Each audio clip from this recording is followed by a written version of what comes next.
Welcome to Bamanda Podcast, your frontline source for smart, sharp, and straight talk on IT trends, tech truths, and digital transformation. Here is today's podcast in English. So what if you could really get a handle on that flood of digital stuff, the information and collaboration happening in your Microsoft 365 world? Imagine moving beyond just using these, powerful tools to actually mastering them, making them genuinely work for your organization, not against it.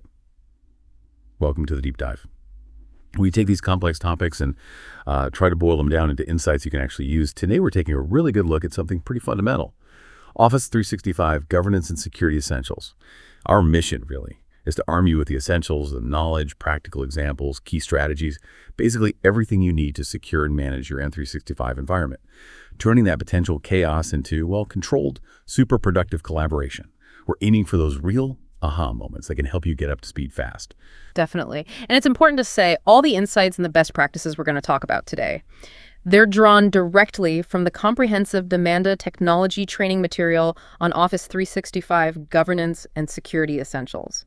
Think of us as your guides, helping you pull out the really valuable stuff from that excellent resource. Right. So we'll break down the whole life cycle of digital assets, look at managing identities, preventing data loss, a big one, securing collaboration, ensuring compliance. We'll use real-life scenarios, maybe some fun analogies to make it stick, and even try a few role-playing bits to make it feel less like theory, more like practice. So what does this actually mean for you, for your organization? Let's unpack this. Because let's kick things off. How do you actually strike that balance? You've got the amazing productivity, the flexibility of Microsoft 365 on one hand, but then there's the absolute critical need for security, for compliance on the other. Yeah. Because, without a solid governance framework, that flexibility can quickly spiral. You get sprawl, data leakage, regulatory headaches. It can totally undermine all the good stuff, right? That's the core challenge, isn't it? And governance, well, it's not a one-time setup. Forget that. It's an ongoing thing, a living process. It's tied to the entire life cycle of your digital content. I like to think of it like managing a proper library, not just a random pile of books. From the second information is created or acquired all the way through to when it's eventually archived or securely gotten rid of, there needs to be a plan. This whole life cycle view helps ensure stuff is classified right, secured properly, kept for the right amount of time, and then disposed of according to your policies and rules. Okay, so what are those distinct phases then in this digital content life cycle we need to be thinking about? There are four really crucial phases. First up is creation. And this phase makes you ask those basic but critical questions. Who actually gets to create new teams or SharePoint sites or M365 groups? Are there naming rules, templates, things to stop it becoming a total free-for-all? Because without those initial controls, you can, very quickly end up with a messy, unmanageable digital space. Oh, yeah, I can totally picture that. Like a big multinational company, maybe. Anyone can just spin up a new team for every tiny little project, or even just a chat. Chaos. Right. You'd end up with hundreds of empty teams, duplicate teams. Nobody can find anything. Security can't track data. It's just a mess. It's like trying to work in an office where everyone can just build a new room whenever they feel like it. No blueprints, no rules. That freedom actually ends up hurting productivity. Exactly. Then you move into the usage phase. This is all about how people actually interact with the things that have been created. Are users managing permissions okay at their level? Are there clear guidelines on where stuff should be stored? Is it OneDrive for personal work files, Teams for project collaboration, SharePoint for, say, more permanent department content? Yeah. And importantly, are the sharing policies lined up with how sensitive the data actually is? If governance is like managing that digital library, usage is making sure people borrow and return the books correctly, don't leave them scattered around, or, worse, lend out the restricted stuff to anyone. Right. Makes sense. What comes after usage? After usage comes retention. So this deals with how long content needs to be kept. Are retention labels and policies being used consistently to manage that life cycle? Are things like records management, legal holds being enforced where needed, making sure critical info is kept for legal or regulatory reasons? And it's not just about saving everything, it's about saving the right things for the right amount of time. Okay, and the last phase. Finally, there's disposal archival. This nails down when and how content should be properly deleted or maybe archived. Are there solid policies to stop accidental deletion of important stuff while also making sure that old, irrelevant data is actually removed, to reduce clutter and risk? So if we get a handle on this whole life cycle properly, What's the real payoff? It's a strategic advantage for an organization. Well, the real win, I think, beyond just stopping the sprawl and maybe saving on storage costs, it's how lifecycle governance changes compliance. It moves it from being this reactive scramble, firefighting, to something proactive, maybe even automated. It lets organizations say yes to new collaboration tools with confidence because the guardrails are built in from the start, not just tacked on later. And it definitely boosts your overall security posture. You get structure, control, less chaos, more predictable, secure operations for IT and compliance teams. That makes a lot of sense. And I guess it's not a one-size-fits-all deal, is it? Like Teams, SharePoint, OneDrive, Exchange, they're all different. So the policies need to reflect that. Absolutely. You can't just slap on a blanket rule. For Microsoft Teams, for instance, you need clear naming conventions, maybe like HR team name, just for clarity.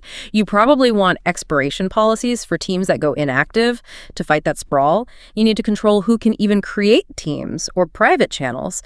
And think about governance for apps and bots people might add into teams, like that multinational example. Maybe only IT or approved department leads can create teams, and they have to use prefixes like region department project. It's not just tidiness. It's about finding stuff and keeping data boundaries clear. Okay, and for SharePoint? For SharePoint Online, governance means having site provisioning standards, maybe automated, maybe manual, and really planning your hub sites and site structure. You're also managing storage quotas, setting external sharing rules, thinking about versioning, using metadata so people can find content, and applying those robust retention policies we mentioned. OneDrive. That feels more personal sometimes. It does, and the policies reflect that. For OneDrive for Business, you need policies for what happens when someone leaves ownership transfer, controls on sync client usage, device access, stopping data walking out easily, clear lines on personal versus organizational files, and specific sharing and expiration settings, because, it is often seen as a personal space within the work context. And Exchange Online, the email workhorse. Critical.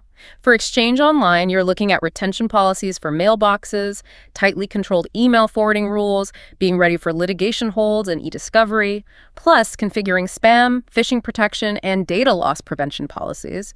Because email, let's face it, is often where sensitive info starts and ends its journey. Right. And beyond these specific services, you mentioned cross-service policies. These sound like the glue holding it all together. They really are. They provide that consistent layer of protection everywhere. Things like Microsoft Purview compliance, labeling, marking things confidential or public consistently, whether it's email, a doc, a chat. Data loss prevention, DLP policies that span email, files, chat stopping sensitive data leaking out no matter how it tries to leave. And crucially, conditional access and authentication policies via Microsoft Entra ID. These make sure access to any resource happens only under the right conditions. It layers security across every single login. Okay, so this clearly isn't just an IT department issue, is it? Who's actually responsible for this? Because if roles aren't clear, things fall through the cracks, right? Oh, absolutely. Lack of clarity, there is a recipe for disaster policies get missed, security holes appear. You need a clear responsibility matrix. Your IT administrators, they're usually configuring the policies in the admin centers, enforcing access controls, setting up DLP, retention. They monitor usage, keep technical docs up to date. Think of them as the architects, the builders. Then you have compliance officers or records managers. They define the data classification, the retention schedules. They make sure you're aligned with regulations like GDPR, IPA, whatever applies. They oversee audits, legal holds. They own tools like Microsoft Purview. They're the legal and ethical guardians, really. And closer to the actual work. Right. Your site owners or team owners, they manage permissions and content organization within their specific team or site. They apply sensitivity labels, maybe train their users on how to store things correctly. Or they're like the local librarians for their digital section. And the end users themselves, they have a role too. A huge one. End users need to follow the naming conventions, the storage guidelines. They need to respect sensitivity labels, sharing policies, participate in training. If they don't buy in, even the best policies can just, fail in practice. Their adherence is critical. Okay, let's try that role play. Compliance officer talking to a project manager. How would that sound, naturally? Compliance officer persona. Okay, Alex, so you're the new PM for this project, right? That means you're now the owner of the team's SharePoint site. Basically, you're kind of on point for making sure sensitive project docs don't, accidentally get shared outside the company. Think of yourself as the head librarian for your project section. You decide who gets access to the restricted stuff, make sure it stays secure. Project manager persona. Got it. So, If something's marked highly confidential, I just need to make sure that label is applied, and that pretty much locks down external sharing automatically. Compliance officer. Exactly. That's your first line of defense. Your role here is really vital for keeping our project data safe. It empowers you, to be part of the solution. Yeah, that makes it much clearer. So boiling it down, what are the absolute core best practices to make governance stick? The non-negotiables. Okay, number 1, align your policies with your specific business risks and compliance needs. Don't just copy someone else's. 2, use automation wherever you can, provisioning templates, expiration policies. It enforces standards consistently, saves effort. 3, continuously audit and update. Governance isn't static, tech changes, business needs change. Review regularly, and maybe most importantly, involve stakeholders. Legal, compliance, IT, key business units, get them involved in designing and reviewing the strategy. It has to be a team effort. So for you listening, thinking about your own organization, what are the main risks you see if you don't have a clear governance lifecycle for your digital stuff? Beyond just data leaks, what about efficiency, trust, future projects? And if you were starting to define those governance roles today, what's maybe one critical responsibility you'd give to your end users? And why is that specific task so important for making sure policies actually work on the ground? Because ultimately, governance isn't just about locking things down. It's about building trust with clear guardrails, making sure your digital assets work safely and effectively for everyone. #2. Identity and access management, IAM. Okay, so we've talked about that big picture, the governance framework, setting policies, defining roles across Microsoft 365. Super important foundation. Now let's zoom right in on a really fundamental layer of that framework. Identity and access management, IAM. It's basically the secure front door for everything. Yeah, it's fascinating, isn't it? Because really, at the absolute heart of all Microsoft 365 security is IAM. If governance is the blueprint for your digital house, IAM is the secure entry system, the locks on the doors and windows. It's all about controlling who gets access to what, from where, and under what conditions. It's not just static user accounts anymore. It's dynamic, intelligent access that shifts based on risk and context, making sure only the right people get in. Exactly. And the backbone for all of this in the Microsoft world is Azure Active Directory, or Microsoft Entra ID, as it's now known. It's your central control tower for users, for devices, for authentication across all those services. Teams, SharePoint, OneDrive, Exchange, you name it. It handles identity for cloud-only users, hybrid users synced from on-prem AD, gives you modern authentication, seamless single sign-on. It's the gatekeeper for your whole digital estate. And built on top of that foundation is role-based access control, RBAC. Right. RBAC is key. It's about granting permissions based on someone's role, not just who they are as an individual. This massively cuts down on over-permissioning, where people have way more access than they actually need for their job. It also makes administration so much simpler. Instead of fiddling with permissions for every single user, you define a role, assign the necessary permissions to that role, and then just put people in that role. Much more scalable, much more secure. That VIP pass analogy works well here, doesn't it? Like at a concert, not everyone gets the backstage pass. You get the access you need for your job, your role, and nothing extra. A global admin. They get the all access as laminate, full control, super powerful, needs to be protected. A Teams admin. They only get into the Teams area, managing Teams policies, settings. SharePoint admin manages SharePoint and OneDrive. A compliance officer handles a DLP, e-discovery, retention stuff. It's all about that least privilege idea, right? Just enough access to do the job. Critical concept. It's absolutely foundational. That principle of least privilege, always grant only the permissions needed for the task. And to really make that work in practice, use privileged identity management, or PM. PM gives you just in time and just enough access to those high privilege roles. They're only active when someone really needs them for a limited time, and it's all audited. Minimizes the risk window, and it sounds basic, but regularly auditing who has admin roles. Non-negotiable. You'd be amazed how often extra permissions just hang around. Quick tip for you listening. Maybe take a look in your Microsoft Entra ID admin roles right now. Anyone got global admin who doesn't strictly need it day to day? It's often an eye-opener. Good tip. And it's not just about our own employees, is it? Collaboration these days means external users too. How do you manage guests securely? They're outside our direct control. Yeah, that's a big piece of the puzzle. Good IAM has to cover both internal folks and those external users, vendors, partners, clients. internal users. Managed via Entra ID, maybe synced from on-prem, they get licenses controlled via security groups, pretty standard. But guest users are different. They're external identities invited into Teams, SharePoint, OneDrive. They usually sign in with their own Microsoft account or a federated ID. They're governed by those external collaboration settings in Entra ID. It lets them participate securely without needing a full license from you, which is great for flexibility in projects. And controlling what they can actually share. Right, that falls under external sharing controls. SharePoint and OneDrive have really granular settings here. You can limit sharing just to specific domains you trust, or require users to authenticate, or only allow view-only links that expire after a certain time. Best practice. Definitely enable guest access reviews to regularly check who still needs access. You want that vendor's access gone when the project ends, right? Apply sensitivity labels to restrict sharing of sensitive stuff even further. And for really high-risk data, maybe just disable anonymous anyone links entirely. Okay, so we've got roles, guests, but identity security goes way beyond just passwords these days, doesn't it? MFA, conditional access. Oh yeah, absolutely. Passwords alone just aren't enough. This is where multi-factor authentication, MFA, and conditional access really step up. They react dynamically to risk. MFA adds that second layer of proof, something you know your password, plus something you have your phone getting a notification, a code, maybe a hardware token. It's simple, but it cuts the risk of account compromise by over 99%, hugely effective. You can roll it out using baseline security policies or get more granular with conditional access. Things like the Microsoft Authenticator app, SMS codes, FIDO2 hardware keys, oath tokens, all supported. Let's try that quick role play again. IT admin explaining MFA to a manager. IT admin persona. Okay, so for MFA for your team, think of it like adding a second, much tougher lock on their digital front door. When they log in, besides their password, they'll get a quick prompt on their phone asking them to approve it. It's just a tiny extra step for them, but it massively boosts security. Makes it way harder for bad actors to get in, even if they somehow snagged a password.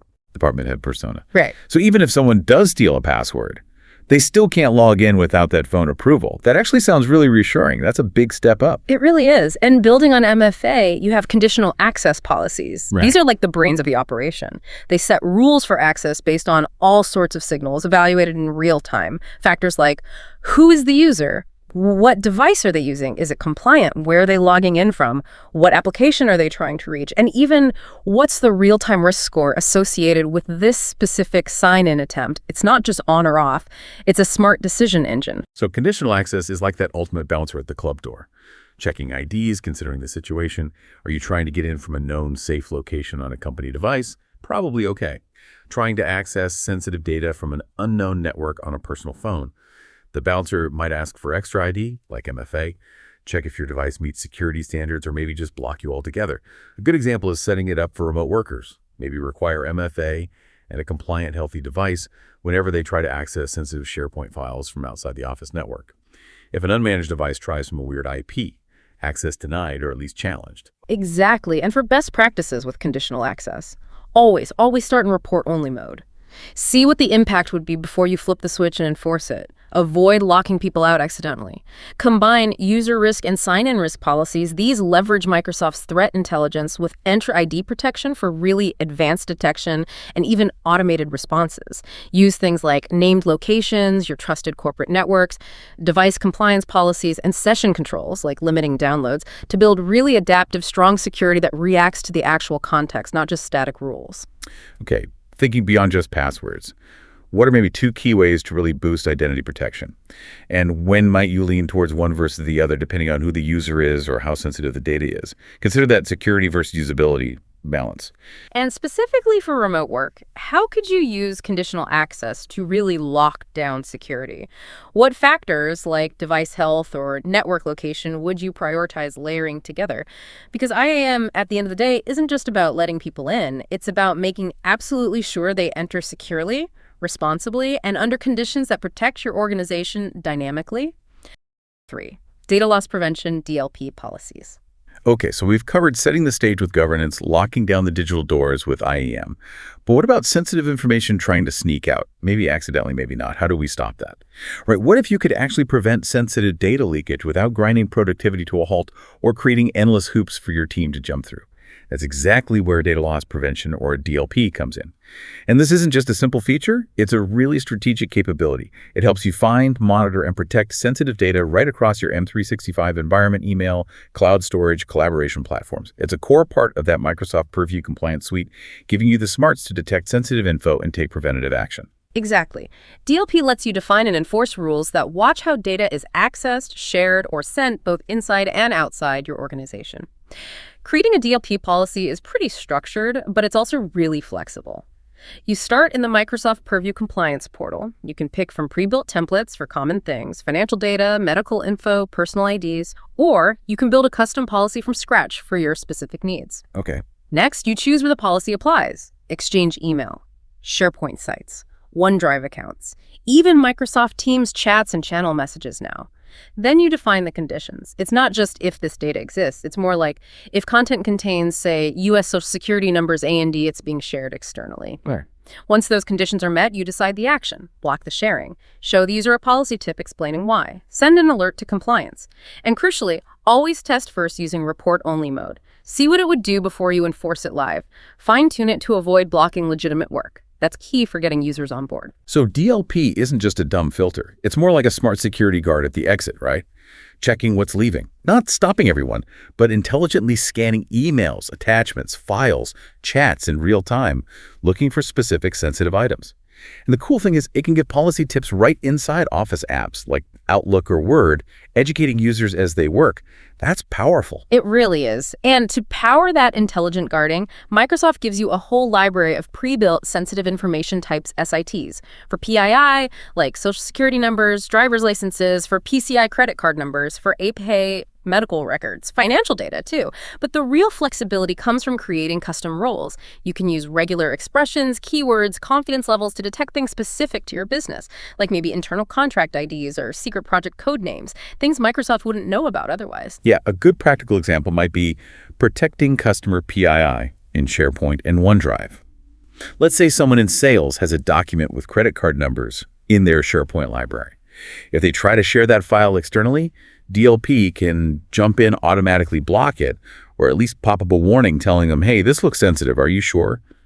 Prevents that accidental breach before it happens. Exactly. And just deploying the policies, that's only step one. You absolutely need to monitor how they're performing and respond when violations do happen. The Purview Compliance portal has great monitoring tools, policy match reports, alerts for high volume or really sensitive matches, even heat maps showing where violations are happening. Plus, the audit logs track everything, block shares, policy overrides users might perform, alert escalations. Gives you that full forensic trail. And when a violation occurs, what can you do? You've got options for immediate response. You can automatically notify your data protection officer or security team. You can require users to justify why they need to override a policy, logging their reason. You can even kick off automated workflows using tools like Microsoft Defender for cloud apps or Power Automate to escalate critical violations or take containment actions. It shifts you from reactive cleanup to proactive intelligent prevention. Let's try quick role play again. Security officer talking to the governance team after a DLP alert. Security officer persona. All right, governance team, listen up. We got a pretty significant DLP alert yesterday. An employee tried to email a spreadsheet, looked like it had about 200 customer credit card numbers outside the company. Okay. Now, the DLP policy blocked it, thankfully, but we need to dig into this. Why was that data there in the first place? How do we stop this happening again? What was the root cause here? Governance team lead persona. Whoa, good catch by the system. Okay, let's pull the full audit logs right away. See if maybe sensitivity labels were missed on that doc. Let's look at the policy tip the user saw. Did they ignore it? Why? We need to understand the user's workflow here. We need to close this loop properly, not just for this one incident, but to make our policies better overall. So, summing up DLP best practices. Start with the templates for common stuff, but customize. Always use report-only mode first to test. Combine DLP with sensitivity labels for layered protection. Let the data help protect itself. Use those policy tips for user education. Your users are your first line of defense. And regularly review the incident logs. Refine your policies based on what you see. It's definitely not set it and forget it. So what's the absolute core purpose of a DLP policy? And how is it fundamentally different from just, say, encrypting a document? Think about where and when each one applies protection. What problem does each solve? And how can those sensitive information types be used beyond just the common stuff? How can you use them to protect specific, maybe proprietary, data unique to your organization? Can you think of an example of a custom SIT a company might create for its own IP or project codes?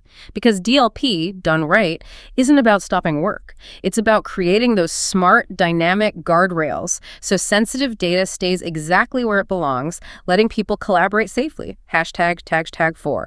Information protection and sensitivity labels. Okay, so we've secured the perimeter with IAM, we've added those intelligent DLP guards watching the exits, but what if we could go even further? Give your data its own self-awareness so it can protect itself no matter where it goes, even if it leaves your direct control. Yeah, this is where things get really, really interesting, I think. Microsoft Purview Information Protection, powered by sensitivity labels. This lets your data literally carry its security rules with it. It's like giving your important files their own built-in security detail that travels with the data. It's not just about permissions tied to a folder anymore, it's persistent protection baked right into the content itself.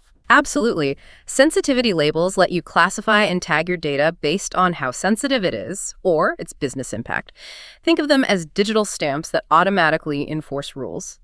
Common examples you see are labels like public, no restrictions there, internal for general company use, confidential, maybe for sensitive stuff, limited to certain departments, and highly confidential, super restricted, often encrypted, very granular access control. And these aren't just labels, right? They actually do things. Oh yeah, they're not just cosmetic. They have real teeth. They can apply visual markings, think headers, footers, watermarks on documents and emails, visually reminding people of the classification. More powerfully, they trigger protection actions. Things like encryption using rights management, setting sharing restrictions. And because this classification is stored as metadata within the file or email, it's persistent. That means the protection travels with the data, even if it leaves your M365 environment. Sent as an attachment, copied to a USB drive, the protection stays. Consistent security wherever it goes. That persistence is the absolute game changer, isn't it? Like those government classifications, confidential, secret, top secret. The stamp itself dictates who can see it, where it can go, what you can do with it. It's enforcement, not just a suggestion. That's exactly the power. When you apply a sensitivity label, it can enforce some really strong protection settings. Encryption uses Microsoft Information Rights Management, or IRM. It protects the content even outside M365. You can control very granularly who can view, edit, print, even forward the content, regardless of where it ends up. Content marking adds those visual cues, headers, footers, watermarks, constant reminders. And access restrictions can lock things down further. Maybe block external sharing entirely, prevent downloading or printing, enforce read-only access, maybe even time-limited access. And this works seamlessly across the board. Outlook, Word, Excel, PowerPoint, SharePoint, OneDrive, Teams, it's integrated. Now, expecting users to manually label everything perfectly. That sounds like a recipe for inconsistency, maybe errors. This is where automation comes in again, right? Auto-labeling. Exactly. Manual labeling is good, but it relies on users always doing the right thing. Auto-labeling policies make it consistent. They intelligently scan the content of files and messages and apply the right label automatically based on rules you set. So the system becomes proactive here. Massively proactive. Auto-labeling can be triggered by finding those sensitive information types. We talked about SSNs, credit cards, medical records, or by matching keywords, specific text patterns using regular expressions, or even based on context, like if a file is being shared externally or stored in a known sensitive SharePoint site. These policies are powerful. They can apply labels automatically to emails as they're sent, to documents as they're saved in SharePoint or OneDrive. And again, you can run these policies in simulation mode first. See what they would label, fine-tune the rules, make sure you're not getting false positives before you enforce them. They can work on data at rest, scanning existing content and data in motion, labeling new content as it's created or modified. Could you give a concrete example of auto-labeling? Sure. Imagine you set up an auto-labeling policy. Rule: if a document contains both an employee ID and salary information, automatically apply the highly confidential HR label. Right. That label could be configured to instantly encrypt the document and restrict sharing to only members of the HR department security group. Boom. Consistent protection, no manual effort needed, even for older documents sitting on a server. Okay, so if an organization wants to implement this, what's the strategic roadmap? Not just the clicks in the portal, but the thinking behind it. Okay, good question. It's definitely strategy first. Step 1, plan your labeling strategy. This is the most critical part. Before you configure anything, define your classification levels clearly. Public, internal, confidential, maybe highly confidential. What specific protection does each need? Encryption. Watermarks, sharing limits, and how will users experience it? Manual labeling, recommended, mandatory, fully automatic. Get buy-in from legal, compliance, business stakeholders here. Okay, strategy nailed down, then what? Then you move to the tech config, mostly in the Microsoft Purview compliance portal. You'll create your sensitivity labels, give them names, descriptions, tooltips for users. Critically, enable encryption if needed, define exactly who has what permissions, add your content markings. Next, you publish labels using a label policy, choose which labels go into the policy, decide who gets it, all users, specific groups, and set the policy behavior is a label required. Can users override? Do they need to justify downgrading a label? This makes the labels actually appear in users' Office apps. And the automation part. Then, optionally, you enable auto-labeling. Create a policy, pick the locations, Exchange, SharePoint, OneDrive, define the conditions, like finding sensitive info types, assign the label it should apply. Again, use test mode first. Cannot stress that enough. Right, test. Then, validate label deployment. Really thoroughly. Open Office apps, check the labels show up. Try applying them manually. Trigger the auto-label conditions. Confirm the watermarks appear, the encryption works as expected. And finally, monitor and audit label usage continuously. Use the Purview Activity Explorer, or audit logs. See what labels are being applied, by whom, were there overrides, any policy match failures. This feedback loop is crucial for refining your policies and ensuring ongoing compliance. Makes sense. What are the absolute must-do best practices for sensitivity labels to make sure they work and people actually use them? Keep it simple to start, maybe just 3 label levels initially. Evolve as needed. Don't overwhelm users. Use auto-labeling in test mode. First, assess the impact. Reduce false positives. Combine sensitivity labels with DLP for that strong, layered defense. They work great together. Make the labeling experience user-friendly. Provide clear guidance in the tooltips. Reduce friction.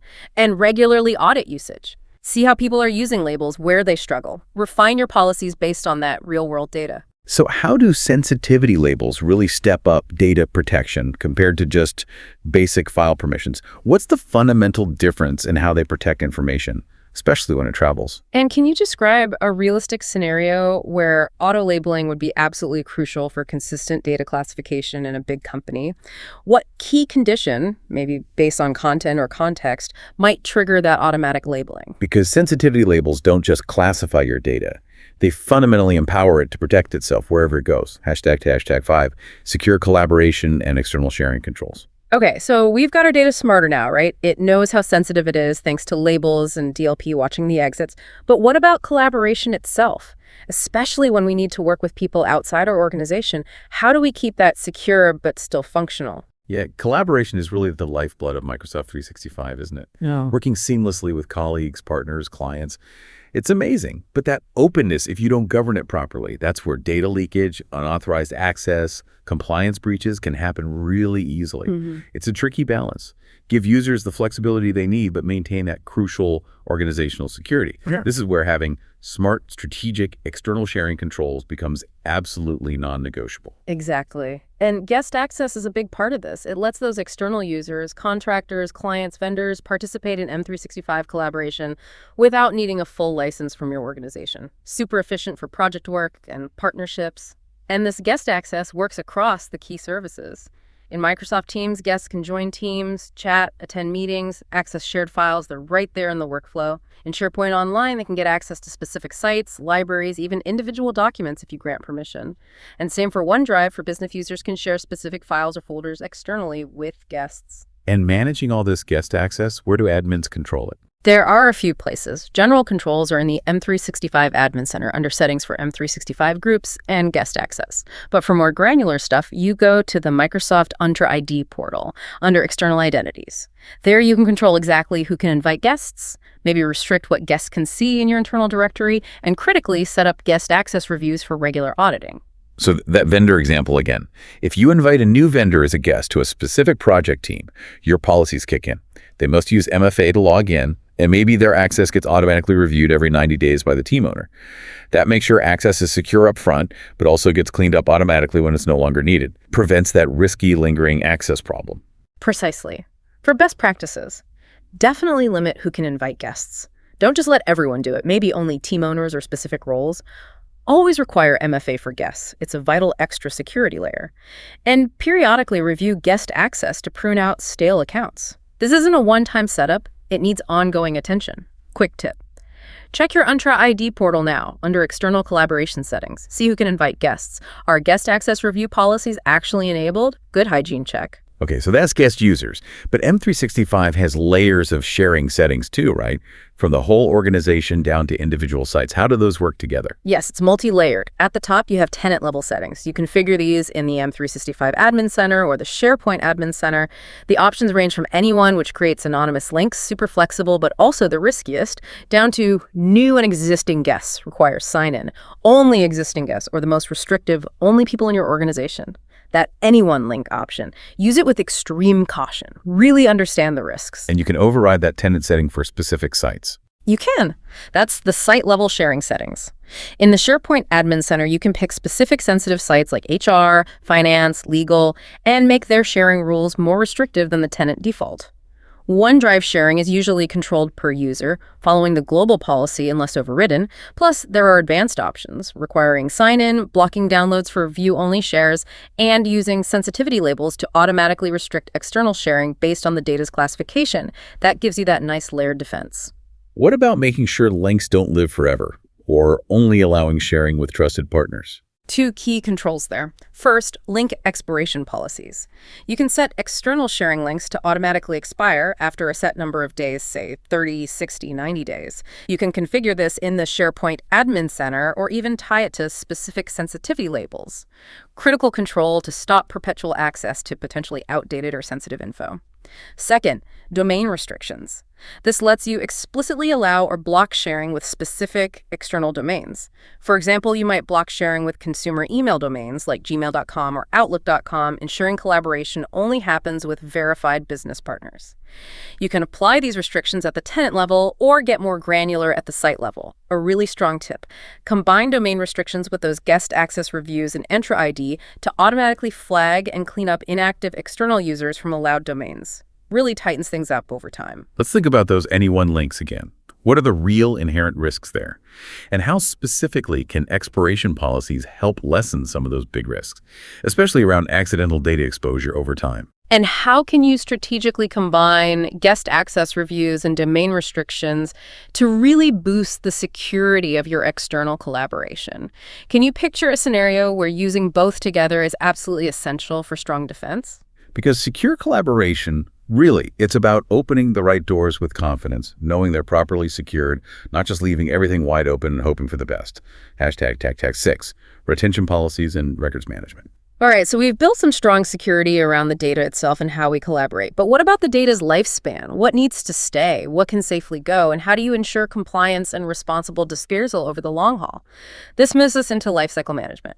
Yeah, if data's the new oil, like they say, then knowing when to keep it, refine it, and when to safely dispose of the waste. That's your refinery operation. Retention policies, records management. This is all about governing that entire data lifecycle for legal reasons, regulatory needs, or just plain good business practice. It's about making sure critical stuff is preserved properly, but also that junk doesn't pile up forever, creating risk and clutter, turning potential chaos into a well-managed digital archive. Exactly. The goal is to clearly define how long content should be kept and what happens when that time is up. For individual items, we use retention labels. These get applied to specific things, an email, a document, maybe even Teams messages now. A label defines a retention period, maybe 1 year, 7 years, forever, and the action after that period. Delete automatically, trigger a review by a records manager, or just do nothing for permanent records. The beauty is, once that label is applied, it travels with the content, enforcing the rule wherever it goes. How do you actually set one up? You go into the Microsoft Purview Compliance portal, navigate to Data Lifecycle Management, then Retention Labels. Click Create a Label. You give it a name, description, define the retention period, maybe based on when it was created, or last modified, and choose the action after expiration. Then you publish it via a retention label policy, which makes it available for users to apply manually, or you can set up auto-labeling rules to apply it automatically based on content or location. Let's try that role play again. Compliance officer explaining a retention label for a contract to a project manager. Compliance officer persona. Okay, Alex, remember that final signed contract for Project Chimera?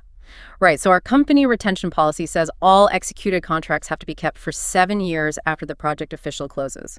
So, once Chimera is formally wrapped up, You'll need to go into SharePoint and apply the contract 7-year retention label to that specific contract document. Okay. This makes sure it's preserved properly for legal needs, even if someone accidentally tries to delete it down the road. Project manager persona. Gotcha. So it's kind of like putting in a digital vault, and the system knows automatically when that 7 years is up and what to do. Takes the guesswork out for me. Compliance officer. Exactly. It ensures we're consistent, meeting our legal obligations, makes compliance just part of the process, not some extra chore later. Okay, so that's labels for specific items. What about broader rules? That's where retention policies come in. These are applied more broadly across entire services, like maybe all mailboxes in the organization or all SharePoint sites in the finance department. Unlike labels, users don't usually see these directly. They work silently in the background. So they're best for enforcing those big compliance-driven retention rules across large amounts of data automatically. They apply consistently across Exchange Online, emails, attachments, SharePoint and OneDrive, files, libraries, Microsoft Teams, chats, channel messages, and M365 groups, shared mailboxes, files. Ensures a uniform approach where needed. So a practical example might be a policy that automatically keeps all HR-related employee emails for, say, 7 years for legal compliance. No user action needed. Precisely. You wouldn't want users trying to manually label every single email for that. Impossible. Policies handle that broad stroke. Managing this whole content lifecycle properly ensures useful data is kept for business continuity, redundant stuff is removed, reducing risk and storage costs, and compliance needs are met consistently. This can get pretty sophisticated, too. You can have retention start based on specific events like an employee termination date or a contract expiration date. Makes it really flexible. It also leverages auto-labeling like we discussed and user-driven labeling. And a key part is often the review and disposition phase, where records managers can actually review items before they're permanently deleted, adding a human check. Any quick tips on applying these? Yeah, maybe apply shorter retention policies to high-volume, lower-value stuff like Teams chats, they build up fast. Longer policies for critical things like contracts, HR records, financial statements. Remember the difference. Use labels for granular control on specific items where you need that item-level management or user input. Use policies for the broad, silent, organization-wide enforcement where automation and consistency are key. Okay, but what about situations like lawsuits or investigations, where you need to freeze everything, even if a retention policy says delete it? Great point. That's where legal hold comes in, sometimes called litigation hold or e-discovery hold. It essentially preserves content, even if users try to delete it, and it overrides any conflicting retention policies that might try to delete it. It works across Exchange, SharePoint, OneDrive, Teams. Usually apply it through Microsoft Purview e-discovery tools. You'd use it for pending lawsuits, HR disputes, regulatory audits, maybe even data subject access requests. DSRs, ensures all potentially relevant data is kept safe and sound for investigation. And there's also records declaration. How's that different? Records declaration is another level up. It takes labeled content and converts it into an immutable record. That means it cannot be modified or deleted, even by the file owner or an admin, unless they specifically remove the record status. It's a very high level of protection, typically used for official, final records that absolutely must not change. Can be triggered automatically by a policy or manually by a user declaring something as a record, usually in a specific library. Okay, so let me see if I got this. A retention policy is like a timer, saying keep this for X years, then maybe review or delete. A legal hold is like hitting the big pause button on that timer indefinitely. And records declaration is like encasing the document in concrete, totally immutable and changeable. That's a pretty good analogy, yeah. Captures the different levels of control. For best practices here, start with a manageable number of retention labels, maybe 3 to 5 for key content types, HR, finance, general email. Assign label policies logically by department, site type, sensitivity. Don't just throw them all at everyone. Use auto-labeling simulation mode first. Test its accuracy. Document your legal holds clearly. Why was it applied? Who requested it? What's the scope? Audit trail is crucial. Limit who can actually declare records, usually just compliance or records managers. Don't want accidental immutability. And review your label usage and hold statuses regularly, maybe quarterly. Make sure they still align with your compliance needs and business reality. So what's the absolute key difference between a retention label and a retention policy? Thinking about scope and user visibility mainly, when would you definitely choose one over the other? And when would an organization specifically need to implement a legal hold? How does that hold interact with existing retention policies that might be set to delete data? What's its primary overriding purpose? Because retention isn't just about hoarding data. It's about strategically managing its entire lifespan, keeping it when needed, getting rid of it responsibly when not. Auditing and activity monitoring. Okay, we've put a lot in place now. Governance framework, secure identities, DLP watching the exits, sensitivity labels, protecting data intrinsically, even lifecycle management with retention. But how do you know what's actually happening? How do you spot suspicious activity? How do you prove to auditors that your policies are working? How do you investigate if something does go wrong? That's the critical next piece, auditing and activity monitoring. It's absolutely essential for a strong governance framework. It gives you that vital visibility. It lets you see how data is being accessed, shared, modified, lets you detect abnormal behavior, enforce policies, and respond quickly to security incidents or legal requests. Microsoft 365 relies heavily on the Microsoft Purview audit portal for this, along with alert policies and compliance reporting tools. It lets admins and compliance folks track user and admin activities across pretty much everything: Exchange, SharePoint, Teams, OneDrive, and more. It's like your organization's digital security camera system. And getting to this audit data, it's in that Purview portal again. Yep. You head to compliance.microsoft.com, go to Audit under Solutions. The main tool is the Search tab. There you can query the audit logs, filter by user, by date range, by the specific activity type, like file opened, downloaded, deleted, or maybe permissions changed. You can even filter by the service, like just SharePoint or just Teams activities. Yeah. Super powerful for drilling down. And what kind of activities can you actually track? Is it pretty comprehensive? Oh, it's incredibly extensive, provides a really detailed forensic trail. You can track all sorts of user actions, files being opened, downloaded, deleted, modified, shared externally, internally. You can monitor admin actions, permission changes, role assignments being granted, retention policies being edited. Crucial for spotting potential misuse of privileges. Mailbox activities are logged, messages sent, mailboxes accessed by someone other than the owner, like an admin. Even activities in the Power Platform are audited now. Power Automate flows being run, Power Apps being shared, and of course Teams and OneDrive activities. File interactions, meeting recordings starting or stopping, chat messages being posted or deleted, it's all meticulously captured. How long does this audit data stick around for? Good question. Depends on your license. Standard audit logs, they're kept for 90 days.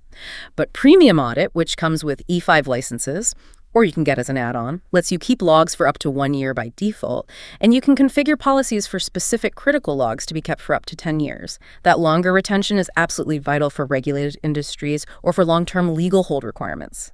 Quick tip for listeners, pop into your Purview portal's audit log, try filtering by a specific sensitive SharePoint library and a user, maybe see who accessed what last week. It's a great way to get a feel for the data available. So you can look back. But can you be more proactive, get alerted if something suspicious happens now? Yes, absolutely. Proactive monitoring is key. You can and should set up alert policies for high-risk or suspicious behaviors. This moves you from digging through logs after an incident to getting notified almost as something concerning is happening. Examples of things you definitely want alerts for. Mass file deletions or downloads, could be ransomware, could be an insider threat. External sharing of highly sensitive documents, multiple failed login attempts or sign-ins from weird or risky locations. Any unauthorized changes to your security or compliance settings. Right, like that example of getting an alert if someone deletes, say, more than 50 files from a SharePoint site within 10 minutes. That immediate notification could let the security team jump on a potential attack much faster rather than finding out days later. Speed matters. It's critical. To set these up, you go back to the Purview Compliance portal, navigate to Alerts, then Alert Policies. You give the policy a name, set its severity, low, medium, high, define the specific activity to monitor, like deleted files or external sharing activity. Then you set the conditions and thresholds: more than 50 files deleted in 10 minutes. Finally, you specify who gets notified: security admins, compliance team, etc. Alerts show up in the dashboard and can trigger email notifications. Ensures prompt awareness. And beyond alerts, this audit data is crucial for formal reporting too. For auditors, investigations. Indispensable. It's your evidence, your proof of compliance, your trail for investigations, common uses. Investigating a data leak: who accessed what, when, from where. Tracking user activity for a legal hold case. Demonstrating policy enforcement to regulators for APCHI-PAYAD, GDPR, SOX audits. Supporting data subject access requests, proving you know where someone's data is and who accessed it. You got different reporting options. Audit search reports let you export logs to CSV for deep dives. M365 activity reports in the admin center give usage trends. For fancy visuals, you can build Power BI dashboards using the Management Activity API. And tools like Microsoft Sentinel can ingest these logs for advanced security information and event management. SIME, and automated response workflows using XO playbooks. Power Automate can also trigger actions based on audit events. Lots of potential there. So why is setting up those alerts for high-risk activities so important? Why not just rely on looking back to the logs later? What's the fundamental benefit of that real-time awareness? And once an incident has been detected, maybe by an alert or some other means, how does having detailed audit logs specifically help in the investigation? What key pieces of the puzzle do those logs provide to understand what really happened? Because auditing isn't just about looking backward. It's about empowering you to look ahead, react quickly, and continuously strengthen your security posture. #TagCheck8, Microsoft Defender for Office 365. Okay, we've covered a lot on governing the environment, controlling access, protecting data from leaving, labeling it, managing its life cycle, and monitoring everything. Phew. But what about the threats constantly trying to get in? The phishing emails, the malware hidden attachments, the business email compromise scams, the stuff hitting users directly. Yeah, that's the other side of the coin, isn't it? And this is exactly where Microsoft Defender for Office 365 shines. It's your organization's frontline defense, that intelligent shield against those sophisticated attacks. You might remember it as Office 365 Advanced Threat Protection, or ATP. It's a comprehensive security layer that integrates tightly with Exchange Online, SharePoint, OneDrive, Teams, M365 apps, basically everything. Its job is to defend your cloud environment from email-borne attacks, malicious links and files, and those targeted user attacks. It's not just a basic filter, it's active, it learns, it adapts. So definitely more than just the standard spam filter that comes with Exchange Online protection. What are the key advanced features that really make it a robust defense? Oh yeah, much more. It significantly boosts the built-in filtering. First, you have anti-phishing. This uses machine learning, impersonation detection, spoof intelligence to catch really sophisticated phishing attempts, even ones that look incredibly convincing. Then there's enhanced anti-spam, filtering out bulk mail, unsolicited stuff, using more advanced techniques than the basic level. Keeps inboxes cleaner. But the real stars are safe links and safe attachments. Safe links actually rewrites URLs found in emails and documents. When a user clicks the link, Defender checks the destination in real time at the moment of the click. Whoa, so it's not just checking when the email arrives, it checks every single time someone clicks. Exactly. Because a link that was safe yesterday might redirect to a malicious site today. Safe Links provides that time-of-click protection, verifying the destination is still safe before letting the user proceed. It's like a bodyguard for every click. That's clever. And safe attachments. You called it a bomb squad before. Haha, yeah. Safe Attachments takes email attachments and opens them in a secure, isolated virtual environment, a sandbox, before they're delivered to the user's mailbox. It detonates the file in this safe space, watches for any malicious behavior like malware trying to install itself. If it's clean, it gets delivered. If it's malicious, it gets blocked. It stops malware hidden in attachments from ever reaching your users' devices. How do you set these up? You configure these policies in the Microsoft 365 Defender portal under Email and Collaboration. You can create policies targeted at specific users or groups, define how different attachment types are handled, control safe links behavior, and set up alerts for your security team when major threats are detected. And it's all powered by Microsoft's threat intelligence, AI, behavioral analysis, constantly learning from global signals to detect and respond to new threats rapidly. Technology is great, but users are often the target, right? Does Defender help with the human element? Absolutely. User education is critical. Defender for Office 365 includes attack simulation training tools. These let you run realistic, simulated attacks against your own users in a safe way. You get pre-built templates or can customize your own simulations, phishing emails, credential harvesting attempts, malware attachment scenarios. You can track how users react, who clicks, who reports it, who submits credentials. Gives you real metrics on your human firewall. And importantly, it can automatically assign targeted training to users based on how they performed in the simulation. If they click the link, they get training on identifying phishing. It directly addresses the vulnerabilities you find. So a practical example. Run quarterly phishing simulations. Anyone who clicks the fake malicious link automatically gets assigned a short security awareness training module. This helps identify who needs more help, reinforces good habits, and demonstrably improves your overall security posture by making users more resilient to real attacks. It's that continuous learning cycle again. Exactly. And to keep an eye on all this, you have Threat Explorer and real-time dashboards within the Defender portal. Threat Explorer gives you that rich, real-time visibility into active threats, attacks happening now, historical trends. It's your main hub for threat hunting and response. You can monitor inbound and outbound email traffic for threats, drill down by sender, recipient, subject, even file hash for deep analysis. See the threat type, malware, phish, spam, its delivery status, what action Defender took. You can even use it to quarantine or purge malicious messages from mailboxes across your organization, taking immediate containment actions. And the dashboards. The real-time dashboards give you those quick visual summaries. Malware detections, phishing attempts blocked, how many users reported suspicious messages. Great for situational awareness. This data can also feed into Microsoft Sentinel for more advanced SIEM analysis and correlation. And for response, Defender integrates with Automated Investigation and Response, AR, which uses playbooks to automate common remediation tasks, like investigating alerts or isolating compromised accounts. You can also leverage threat analytics for insights into global attack campaigns and how they might impact you. Okay, let's clarify. How do safe links and safe attachments really work together? What's the combined protection they offer? What distinct threat does each one handle? And why is that attack simulation training considered so vital? Even with all this amazing tech defense, why is training the users still such a critical piece of the security strategy?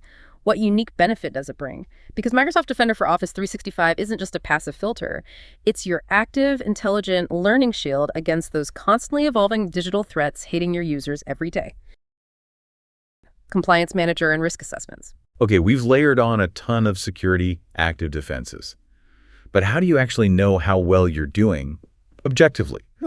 Against all those complex industry standards and regulations, how do you measure progress and prove it? That is a huge challenge for organizations, and this is exactly where Microsoft Compliance Manager comes in. It's a really powerful tool within that Microsoft Purview portal we keep mentioning. Think of it as your central dashboard for assessing, managing, and continuously improving your compliance posture and managing risk. It maps your actual Microsoft 365 configurations and controls against hundreds of global regulatory standards and frameworks. It gives you a quantifiable score on your compliance journey. Right, so it provides a concrete compliance score. It's not just a feeling of, I think we're compliant. It's a measurable progress report. Yeah. And it breaks down responsibilities too, right? Right. What Microsoft handles in the cloud versus what you, the customer, need to implement and manage. Exactly. That shared responsibility model is key. Compliance Manager makes it clear.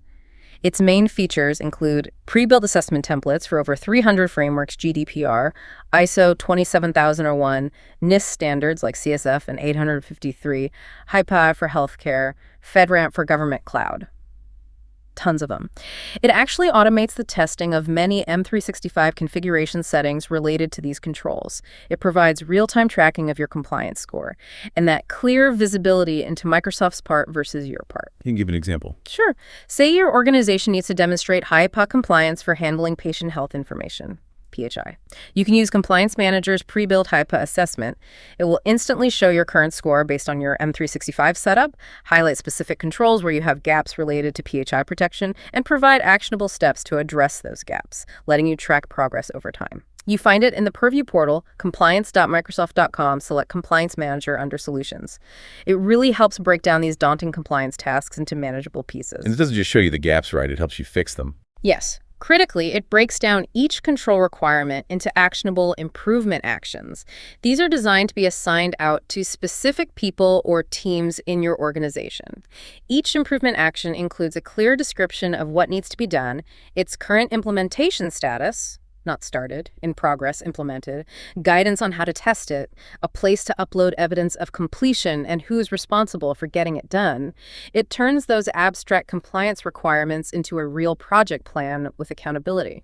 Let's try that role play one more time. Security officer assigning an improvement action after an incident review. Security officer persona talking to the governance team.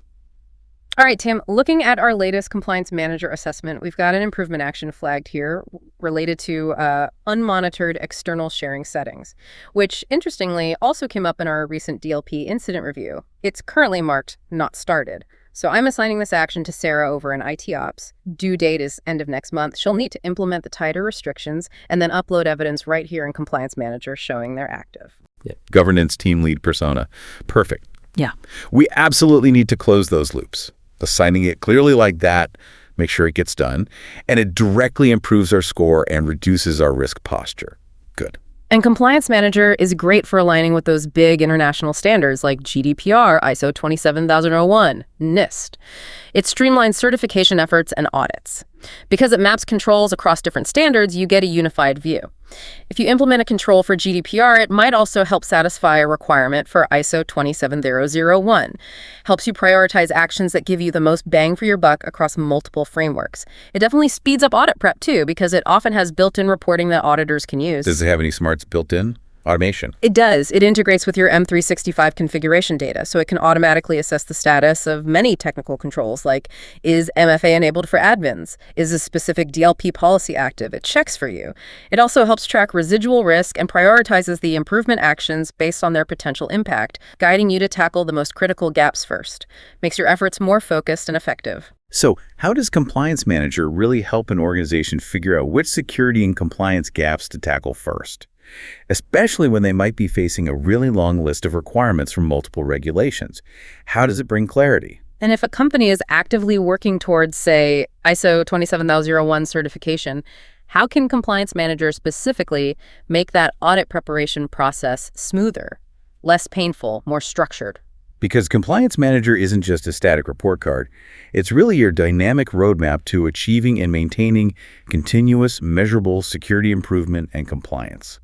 ### 10. Governance for Microsoft Teams and Groups. Okay, we've covered a huge amount of ground data controls, infrastructure security, compliance measurement. Now let's bring it all together and focus specifically on the collaboration hub for so many organizations today, Microsoft Teams and the underlying Microsoft 365 groups. This is where so much work gets done, but it's also where governance can easily break down if you're not careful. Oh, absolutely. Teams and groups are fantastic, right? So dynamic, so fluid for collaboration.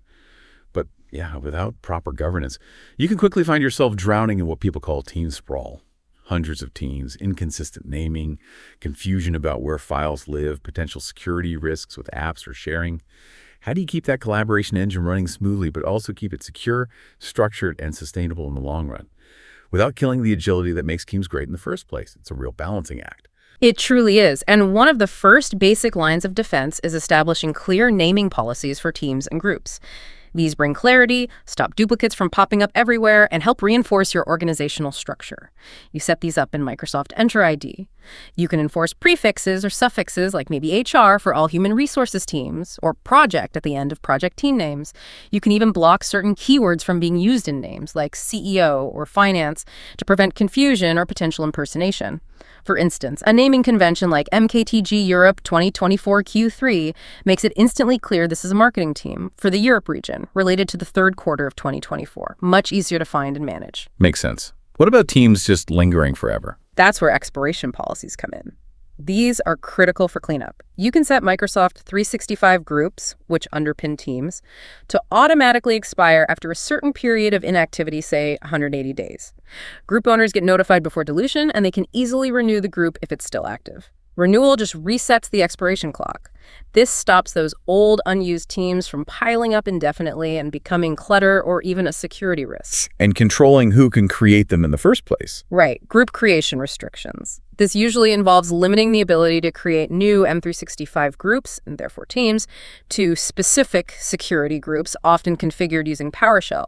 Instead of letting everyone create a team whenever they want, maybe only managers or IT or people who've gone through specific training can do it. This helps control that proliferation, manages storage growth, and ensures a more intentional, structured approach to team creation. Let's try that IT admin department head roleplay one last time for group creation limits. IT admin persona. Okay, department head. So just wanted to let you know, to help us avoid that team sprawl issue and keep things generally tidy and secure, we've rolled out a new policy. Instead of, everyone being able to create a new team on the fly, we've restricted creation to key managers, like yourself, or folks can submit a quick request via an IT form. This just helps us make sure the naming conventions get followed and we don't end up with hundreds of unused teams. Department head persona. Ah, right. So I can't just instantly spin up a new team for every little side chat or temporary project anymore. I guess that makes sense, though. Honestly, we probably did have too many empty ones floating around, and finding the right team was getting tricky anyway. This might actually simplify things. IT admin. That's the goal. Help maintain a more secure, organized space for everyone so collaboration is easier and people can find what they need when they need it. And managing that sprawl ongoing, beyond creation limits.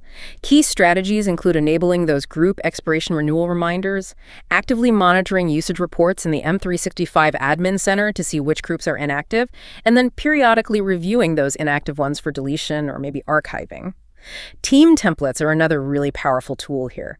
Instead of starting from a blank slate, users can create new teams based on pre-configured templates. These templates can come with stand-in channels already set up, specific apps like Planner or OneNote already pinned as tabs, maybe even some default folder structures.